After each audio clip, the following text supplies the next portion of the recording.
Барлықтарыңызға сәлем достар, сіздермен бірге Стелла Тока. Бүгінгі біздің тақырыбымыз ақшақар болады. Және арнаға тіркеліп лайк басуды ұмытпаңыздар.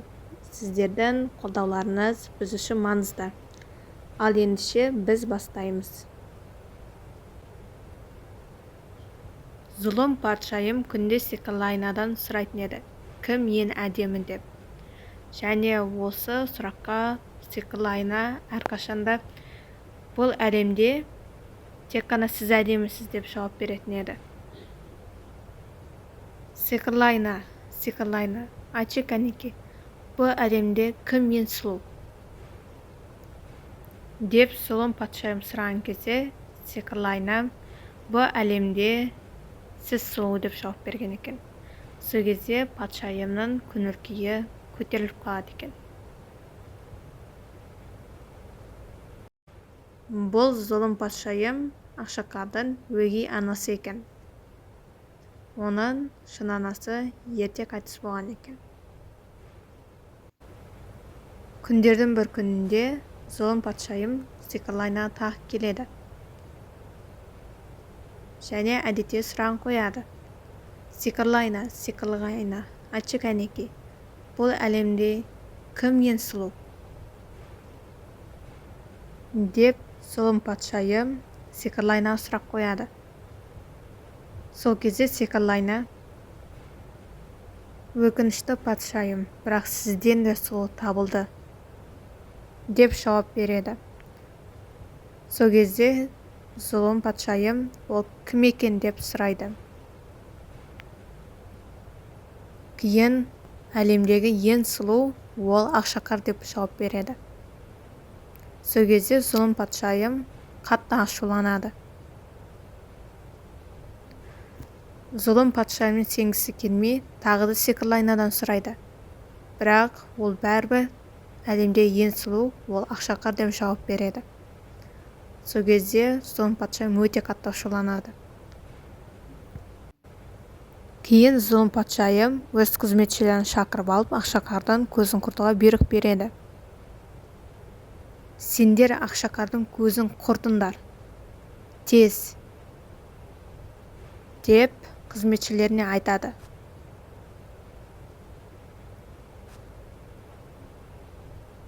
Зұлым патшайымның бұйрығын орындауға қызметшілер кетеді. Және ақшақар ол орманға қашып кетеді. Оны қызметшілері ақшақардың ізіне түсіп алған. Және олар ақшақарды іздеп жүр. Осы уақытта ақшақар жасырынып үлгерген еді. Және зұлым патшайымнан қызметшілері ақшақарды таба алмады. Және қайтадан сарайға қарай кетті. Ақшақар енді сарайға қайтып бара алмайтынын түсініп, әрі қарай орманда сапарын жалғастыра берді.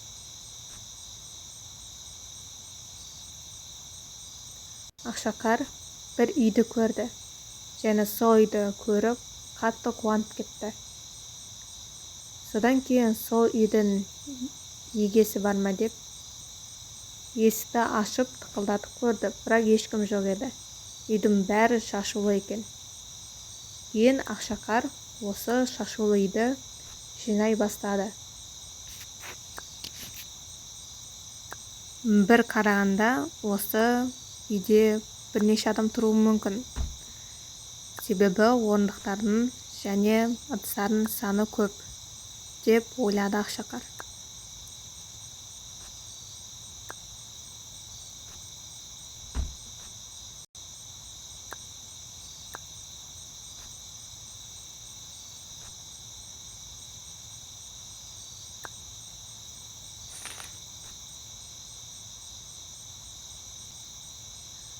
Содан кейін осы үйге 7 гном кіреді. Кейін 7 гном кіргеннен кейін үйдің бәрі тап-таза екенін аңғарады. Және біреу кіргенін біледі. Содан кейін бұл кім кірген екен деп жан-жақты қарай бастайды. Сосын олар келесі бөлмеге өтеді. Келесі бөлмеде біреудің киімі жатыр екен. Ал төсекте ақшақар жатыр екен. Осы кезде Ақшақар шошып оянып кетеді. Оянғаннан кейін ол 7 гномды көреді. Кейін осы Ақшақар 7 гномға осы үйде қалуын өтінеді. Және 7 гном Ақшақарды қалдырады. Және олар осы кезден бастап дос болып кетеді.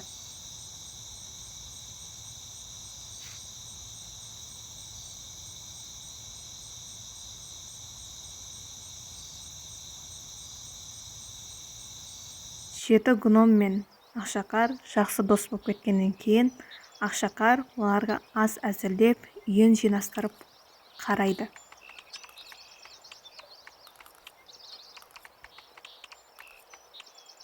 Жеті гном Ақшақарға риза болады.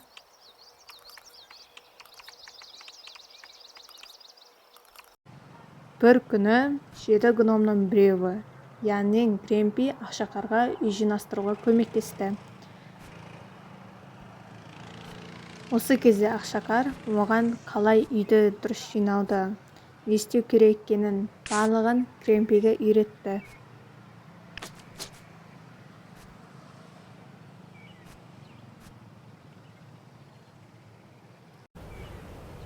Зұлым патшайым Ақшақардың әлі тірі екенін біліп, оның қызметшілері Ақшақарды ұстай алмағанын білгеннен кейін қатты ашуланады. Той, бекер ме қызметшілерге осы істі тапсырыппын. Қазір өзім-ақ осы Ақшақардың көзін құртатын боламын. Деп зұлым патшайым бір қызыл алманы алады. Содан кейін зұлым патшайым осы қызыл алмаға уды қосады. Кейін өзі бір оспаны ішіп, кәрі кемпірге айналады. Кейін ол Ақшақардың қай жақта екенін біліп, сол жаққа қарай кетеді. 7 гном Ақшақармен қоштасып кетеді. Яғни 7 гном қазір жұмысқа бару керек. Сол үшін олар Ақшақарды жалғыз қалдырып кетеді.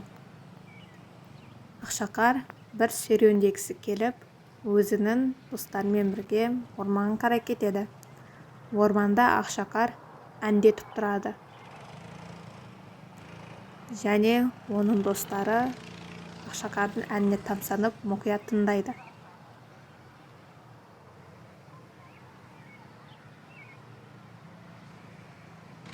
Сол кезде бір әже келе жатқан болады. Ол әже Ақшақардың қасында бір шаршаған күйде болады. Және Ақшақар сол әжені көріп, сәлеметсіз бе әже, қалайсыз? Жүріңіз менің үйіме, барыңыз, кішкене демалып алыңыз. Сіз қатты шаршаған сияқтысыз ғой. Деп Ақшақар осы кісіні үйіне алып кетеді. Кейін Ақшақар оған су береді. Су бергеннен кейін осы әже Ақшақарға алғыс ретінде бір қызыл алманы береді. Рахмет қызым, сен де шаршап қалған сияқтысың. Алғыс ретінде мен саған осы қызыл тәтті алманы берейін. Осыны жеп ал. Содан кейін осы алманы Ақшақар тістейді. Кейін кемпір қатты күліп, қалған алмаларды алып қашып кетеді. Сосын орындықта Ақшақардың ұйықтап жатқанын көреді. Және оның достары Ақшақарды оятқысы келеді, бірақ Ақшақар мүлдем оянбайды.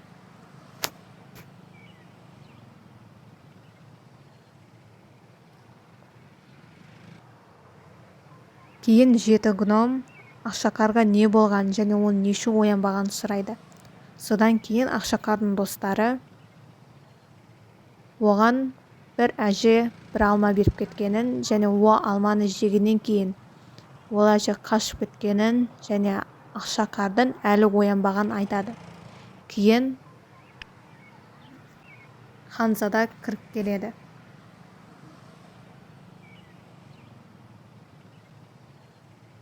Ханзада кіріп келгеннен кейін ол Ақшақарды көреді. Кейін Ханзада Ақшақарды оятады.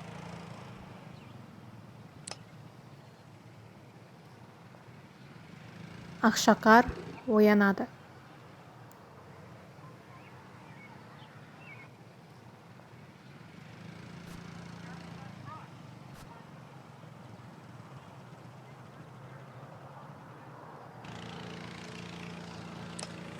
Содан кейін Ханзада мен Ақшақар содан бері тату-тәтті өмір сүреді.